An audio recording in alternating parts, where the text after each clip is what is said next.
प्रस्तुत वीडियो में NCERT विषय संस्कृत कक्षा 8 का द्वितीय पाठ बिलस्य वाणी न कदापि मे श्रुता प्रस्तुत है। NCERT की पुस्तकें BPSC ट्री जूनियर तथा KVS NVS आदि में निर्धारित हैं। प्रस्तुत पाठ में एक शिगाल की चतुरता बुद्धिमानी वर्णित है। कस्मिंश्चित् वने किसी वन में खरनखरः नाम सिंहः प्रतिवसति स्म। खरनखर नामक शेर रहता था। सह कदाचित् किसी समय वह इतस्ततः परिभ्रमण इधर उधर घूमते हुए क्षुधार्तः भूखा होकर भी न किंचित आहारम प्राप्तवान कुछ भी आहार प्राप्त नहीं कर सका। ततः तत्पश्चात सूर्यास्त के समय एकां महतीं गुहां दृष्ट्वा एक बड़ी सी गुफा को दृष्टा देख करके सह अचिंतयत उसने सोचा नूनम निश्चित ही एतस्यां गुहायां इस गुफा में रात्रि में कोई जीव आगच्छति आता है। अतः अत्रैव निगूढ़ो भूत्वा तिष्ठामि अतः इसलिए अत्रैव यहाँ ही निगूढ़ा भूत्वा छिप करके तिष्ठामि बैठता हूँ। एतस्मिन्नन्तरे तत्पश्चात गुहायाः गुफा का स्वामी मालिक दधिपुच्छा नाम शिगाला दधिपुच्छ नामक सियार समागच्छत आ गया।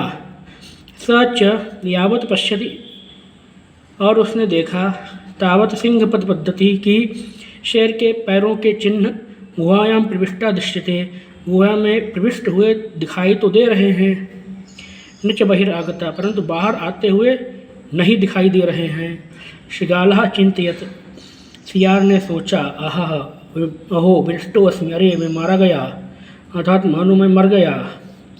नूनम निश्चित ही अस्मिन् बिले इस बिल में इस गुफा में सिंहा अस्ति शेर है इति तर्कयामि ऐसा मैं मानता हूँ। तत् किं करवाणि तो क्या करूँ एवं इस प्रकार से विचिंतित सोच करके दूर रुक करके ठहर करके रवम कर्तुम आरब्धः शब्द कहना बोलना आरंभ किया। भो बिल अरे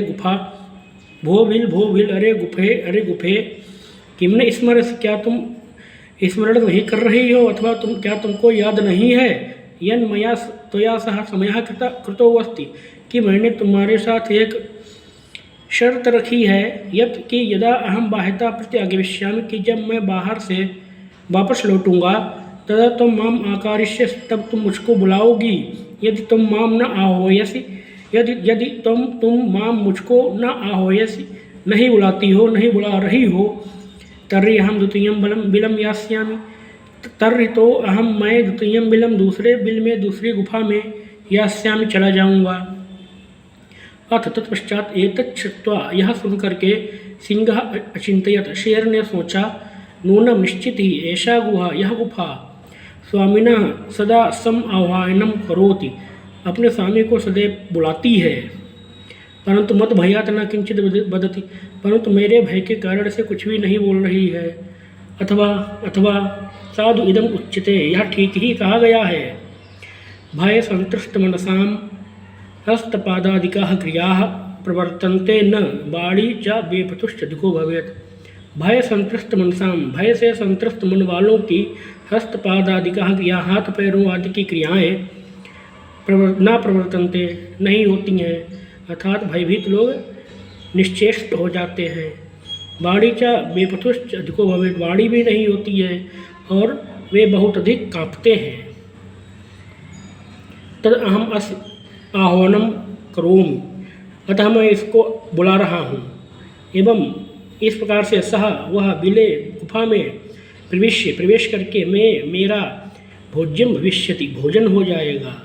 इत्थम इस प्रकार से विचार करके सिंहा शेर ने सहसा ही शिगालस्य आह्वानम अकरोत् सियार को बुलाया।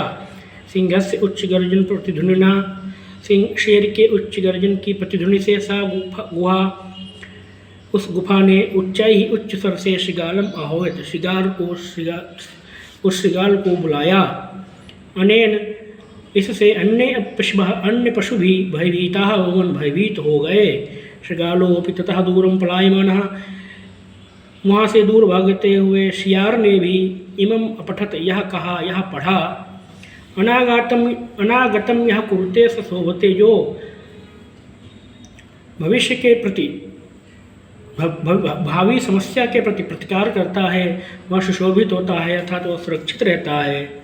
शास्त्रोच्यते यो न करोति अनागतम, परंतु जो भविष्य के प्रति भावी संकट के प्रति नहीं कुछ करता है, उसके समाधान का कोई उपाय नहीं करता है, वह सोचता ही है, अर्थात सदैव चिंतित ही रहता है। बने अत्त संस्थस्य समागता जरा, इस वन में रहते हुए मुझको वृद्धावस्था आ गई। बिलस्य वाणी न कदापि में श्रुता, परंतु मेरे द्वारा कभी भी गुफा का शब्द नहीं सुना गया, अर्थात इस वन में रहते रहते मैं बूढ़ा हो गया, परंतु आज तक मैंने गुफा की आवाज़ नहीं सुनी।